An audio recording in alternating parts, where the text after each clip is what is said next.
Coming up on this episode of Photography Online, we tell you how to lose weight, we show you how to reduce your fuel costs, and we ask if size really does matter.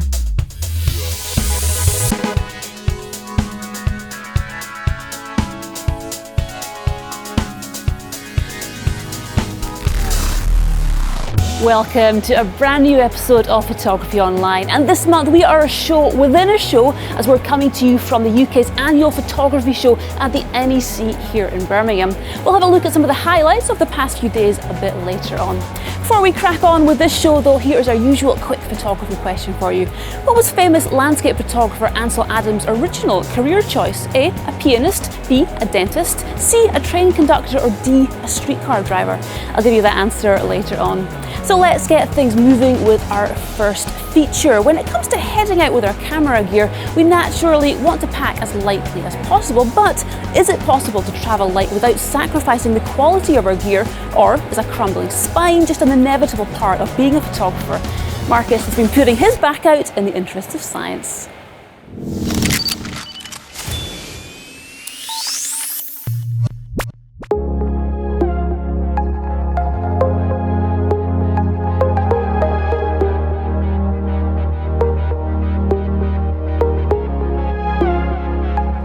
Over the past few years, one of the biggest trends in photography equipment has focused on weight saving. One of the most common reasons I hear that people change over to mirrorless camera systems is for the very purpose of saving weight in their bag. Although it's more often than not the lenses which do this rather than the camera bodies. So basically everyone's become obsessed with losing weight. So given this, I thought I'd go on a mission to see how much weight I can reduce in my gear without sacrificing the quality of the equipment that I carry. The first thing I wanted to do was to tackle the trusty tripod. If you're a regular viewer to the show, then you'll know that I use King Joy tripods and have helped develop some of their most recent gear. Going with the current trend of weight saving, they've reduced the amount of materials in their latest Solid Rock series of tripods to an absolute minimum, but without affecting the stability of the tripod. For example, all of these holes that you see here and here are all intended to reduce the materials and therefore the weight of the tripod, but without affecting its stability. This now is really very light, considering it's one of the sturdiest tripods on the market. Now, there are lighter tripods out there, but in my experience, they're not even in the same league as this one when it comes to offering stability for your camera, which, at the end of the day, is the sole purpose of a tripod.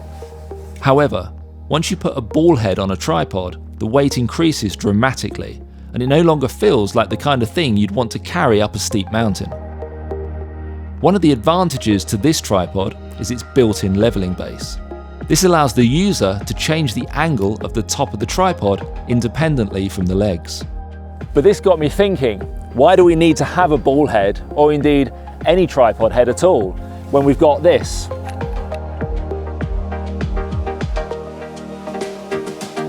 While a tripod head will allow a greater degree of movement, how often do we ever need more than a few degrees of tilt?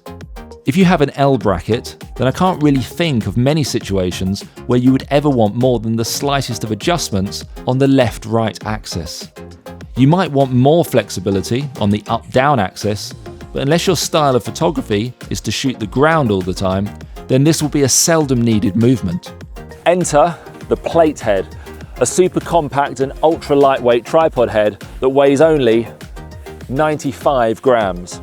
Now, when used on a standard tripod, this would be pretty limiting because the only movement it has is in the pan axis. But when coupled with this leveling plate, which is built into this tripod, it allows forwards, backwards, left and right movement, but only up to about 10 degrees. Now, why that's more limiting than the movement a ball head would give you, ask yourself, how often do you ever use a ball head at more than 10 degrees? What this does offer though is unlimited movement in the pan axis, going a full 360 degrees. So if you're into stitching your panoramic images, this isn't going to cause any problems at all.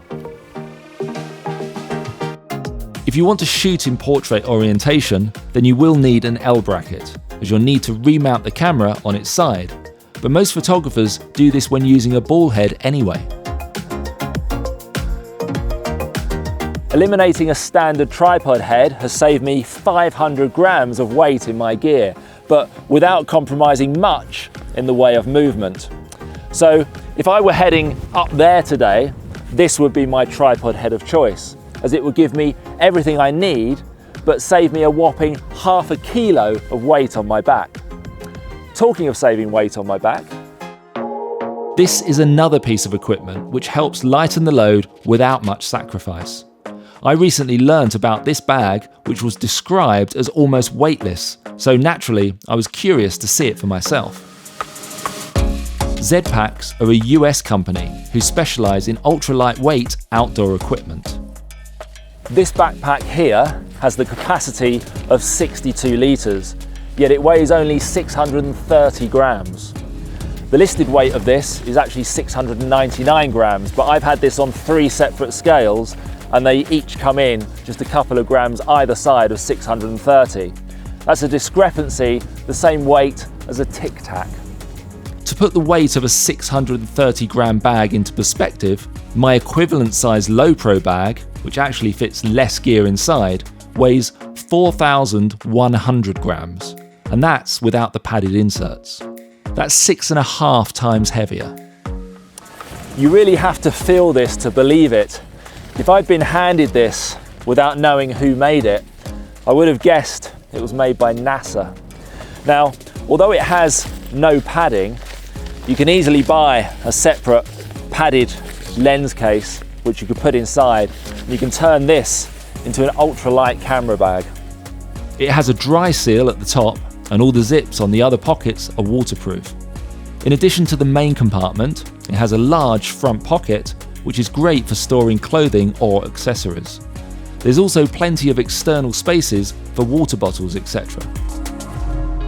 Just like with the plate head, this won't be replacing any of my existing gear. That was never the intention. But for days when I want to travel super light, let's say I'm wild camping or just hiking in a remote area, then by using these 2 items alone will save me almost 5 kilos in weight. That's 5 litres of water, or maybe 3 or 4 lenses, or 41 quarter pounders with cheese. Shall I go on? No? There are of course other ways to save weight, but these are not so easy and maybe not so interesting.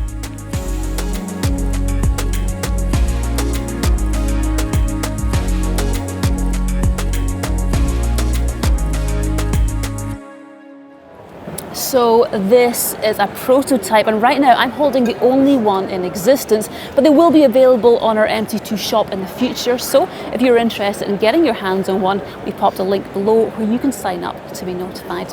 So as I mentioned, we are here at the photography show in Birmingham, where we're based at the Case and Kingjoy stand, doing some presentations and getting to meet lots of you. So if you stop by to say hi, thank you so much.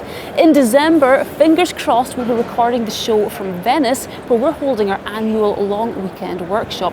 We actually still have a couple of available spaces on that trip, so if you fancy a little photography break at one of the most beautiful cities in the world, at the absolute best time of the year to visit for photography, check out the link in the usual place for some more information.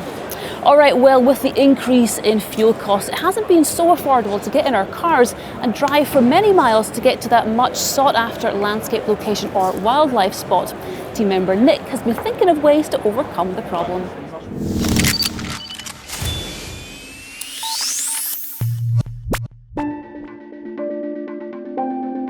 We're living in challenging times. Gone are those carefree days when we could jump in the car and drive for an hour or 2 to go to a location just to take a photo. It's now no longer a case of how much time, but how much will it cost in fuel. We might still have the time, but may hesitate when deciding whether the photos we may or may not get are worth the £30 or so we'll need to spend on fuel. This puts us in a difficult situation. Do we not go out and take photos, or do we stick it to the man and go out anyway?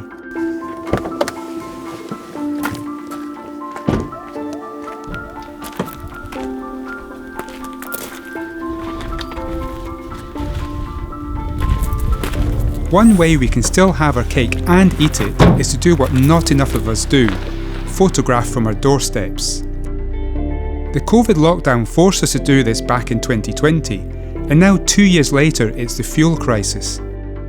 Maybe we need to get the message that we're supposed to photograph our local area more, and that's exactly what I'm going to do. So after studying a map of the area where I live, I've identified one particular place which I've never explored before, yet looks like it may have some potential, particularly at this time of year. Now I know many of you watching this will be saying, wait a minute, it's alright for you to be saying this as you live in one of the world's meccas for landscape photography, but I live in a boring, featureless town which has no photographic potential. Well, you have a point, but it's one which is easily overcome by a change of outlook. If you live somewhere which is flat, don't go looking for hills and mountains. If you live near Birmingham, don't go looking for the coast, at least not on foot. You see, it's all about accepting what we have to work with and getting on with it. You might be surprised as to what you might find.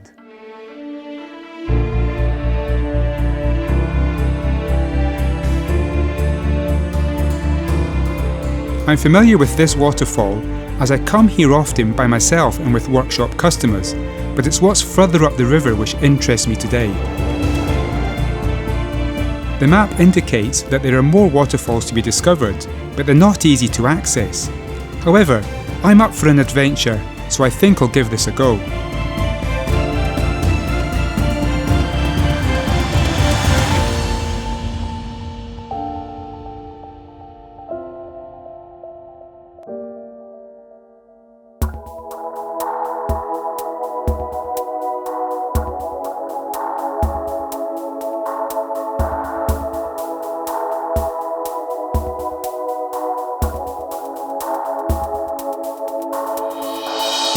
My first angle of attack was to approach the river gorge from above, as I know it's not possible to access it from the location by the lower falls which I'm familiar with.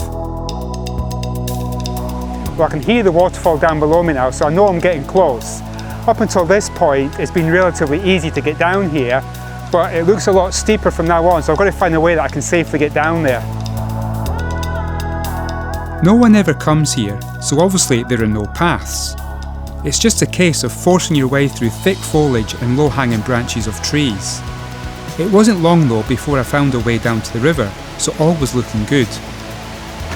However, I was on the wrong side of the top fall, with no way of getting further down the gorge. I could see where I wanted to be, but without going for a swim, this wasn't going to be the way to it. So it was back up to the top and back to the drawing board.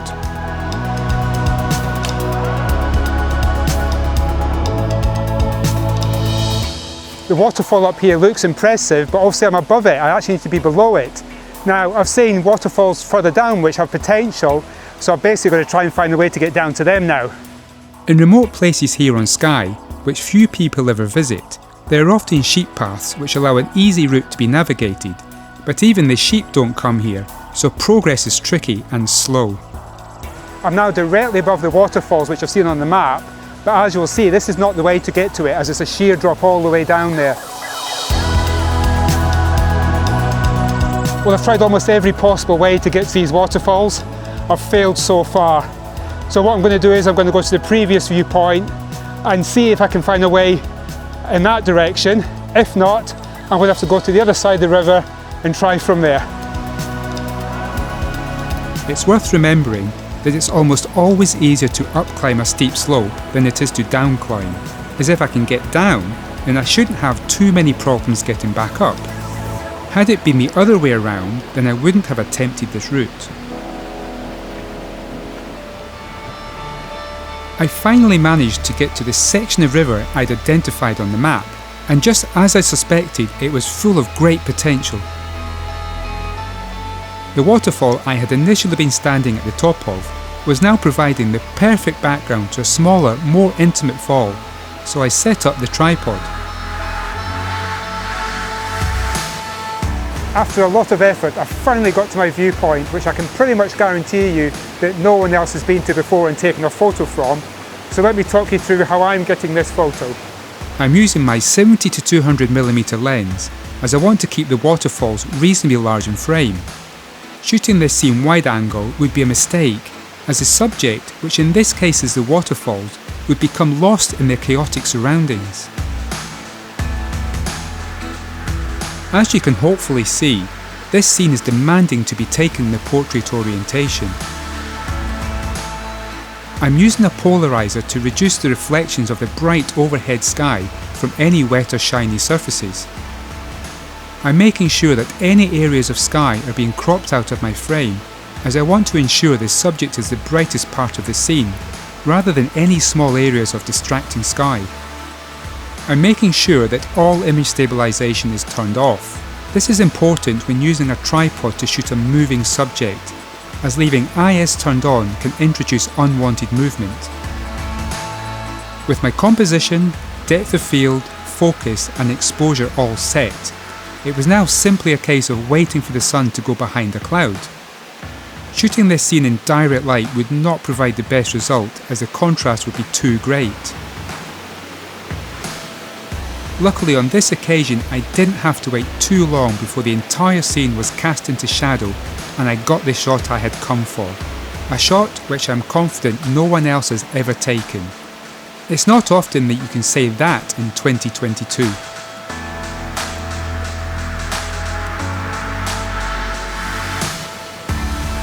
All that was left now was to get back out of the gorge, but the fact that you're watching this now is evidence that I was successful in this too. The takeaway lesson here is that we don't always have to travel long distances to satisfy our desire for photography. I know that I am fortunate to be based within walking distance of locations like this one, and I appreciate that most people are not. But there will always be something in your immediate area worthy of a photo. Even if it's an alleyway full of wheelie bins, that too can make a great photo. It's all about embracing what you have and working out how to use it. Whether you've taken shots in your local area or further afield that you'd like to get one of our team to cast an expert eye over, then you can send them in for consideration in an upcoming surgery. Just email photographyonline@mc2photography.com. We've also popped those details in the link section underneath the video. And don't forget, we also do live surgeries on your images as part of our monthly PO live shows, as well as go behind the scenes, do on-location shoots, give away great prizes and loads more. In fact, we've just given away a £250 Case Filters voucher to one lucky supporter on our last live show, which took place after hours here in the NEC. So if you fancy seeing what it's all about, just press the join button under the video. Well, we've had a lot of fun meeting so many of you here at the show, but if you didn't make it, here are some highlights of the past few days. And if you did make it, keep an eye out in case you see yourself in the background.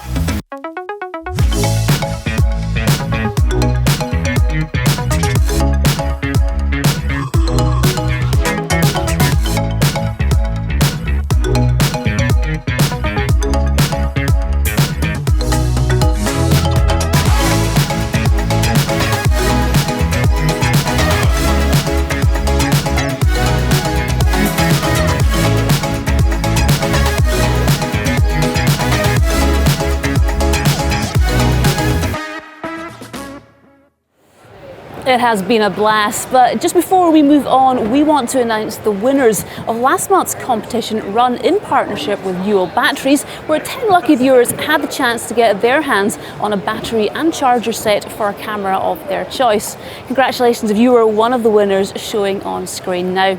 If you weren't lucky enough to win, you can of course still get your hands on one, and you can still use our 15% discount code for a limited time as well, which is listed in the link section.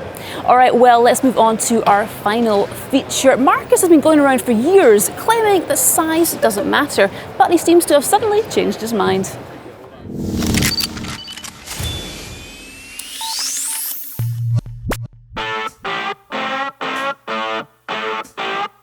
Now, I know I probably sound like a broken record sometimes, but if you're new to photography since the digital era, then the chances are you won't know how much fun one of these can be.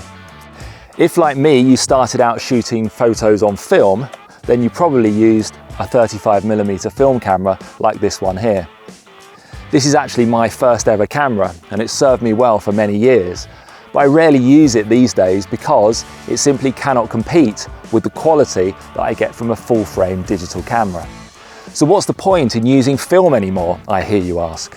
Well, actually, there is a point, and it's an important one.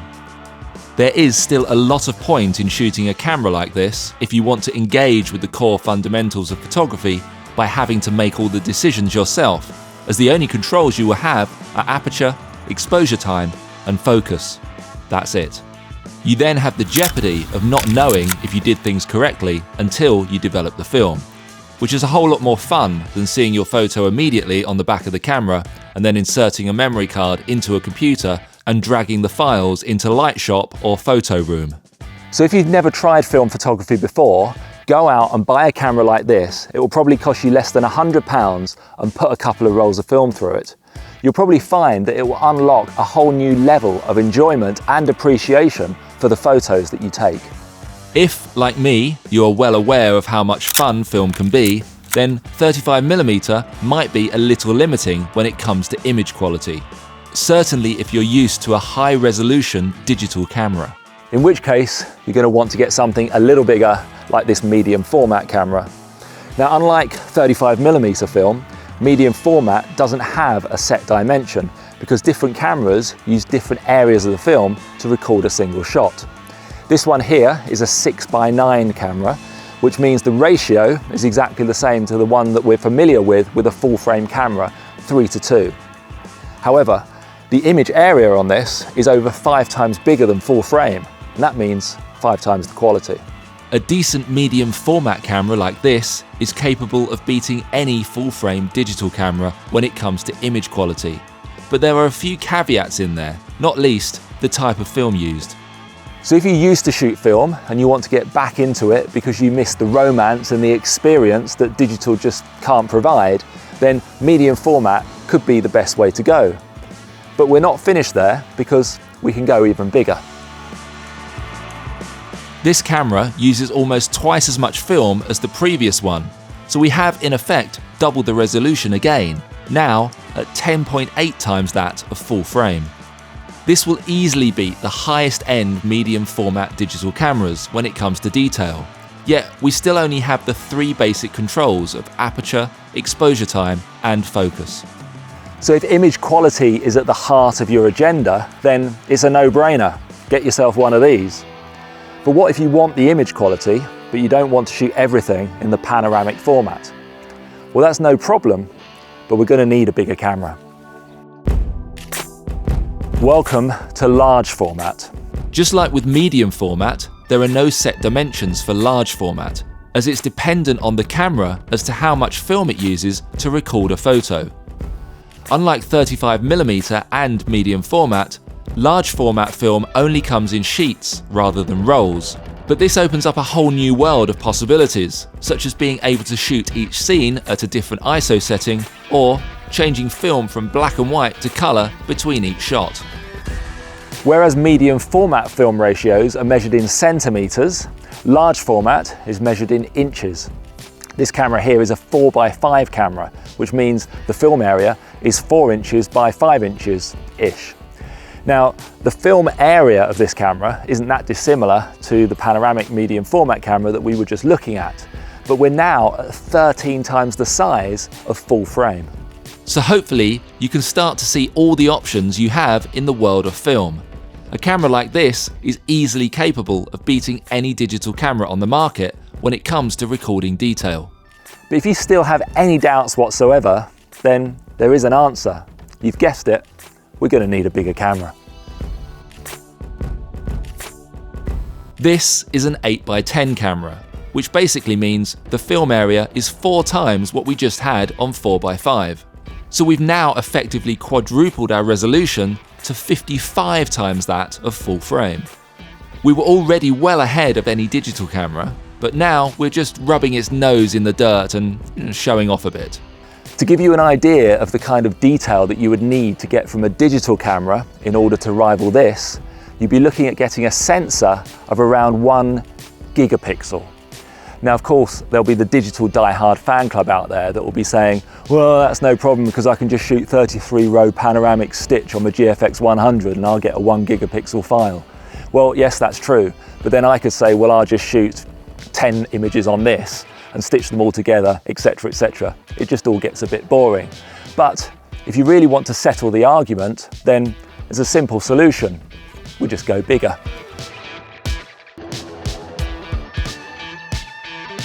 We have now entered the world of ultra-large format, or ULF if you're down with the kids. This is an 8x20 camera, which means it uses a film area twice that of 8x10.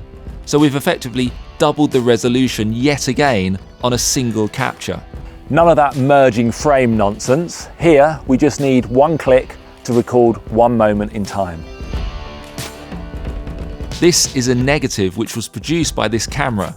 To give you some comparison, this is the area of a full frame camera or 35mm film. You could fit 110 of these into one 8x20 negative. The largest current digital sensor on the market is this big, and that will cost you the same price as a small house. Now, you can sit around and wait for technology to improve if you like, but it's unlikely to ever rival the likes of this. A high-resolution scan from a negative from this camera is going to give you a file of around 80,000 pixels wide. Now, if you print that at 300 dpi, that's going to give you an image 7 meters, or in old money, 22 feet in width. Now, believe it or not, you can actually get cameras that go 3 times bigger than this, and you can build ones bigger still, but that's all getting a little bit silly. But to answer the age-old question of does size really matter? Yeah, I think it does.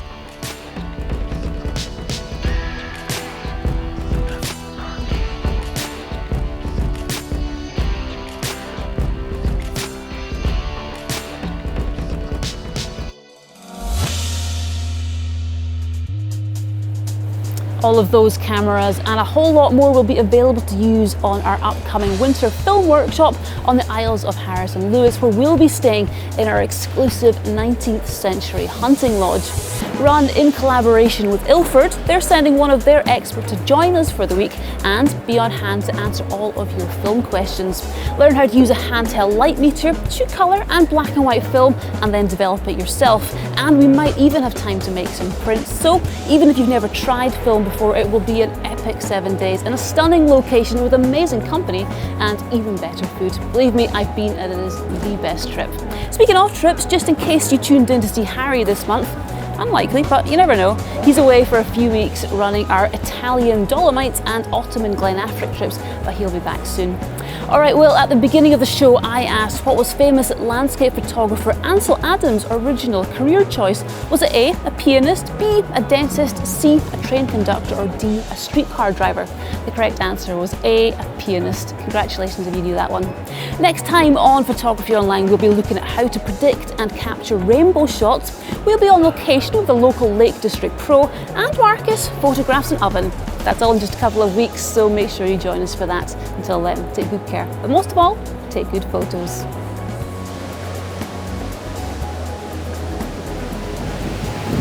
Afton. For example, all of these holes that you can see here and here are designed, oh bloody hell, that's bright. Woo!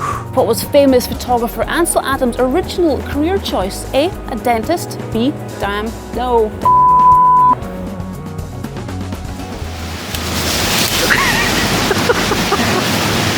If that was the most elegant way of doing it. All of these holes that you see here and here are intended, ow, bit my lip. What was famous landscape photographer Ansel Adams' original career choice? A, a pianist, B, a dentist, A, Then the chances are you won't know how. Well, I can hear the waterfall down below me now, so I know I'm getting. I don't know why this is so hard.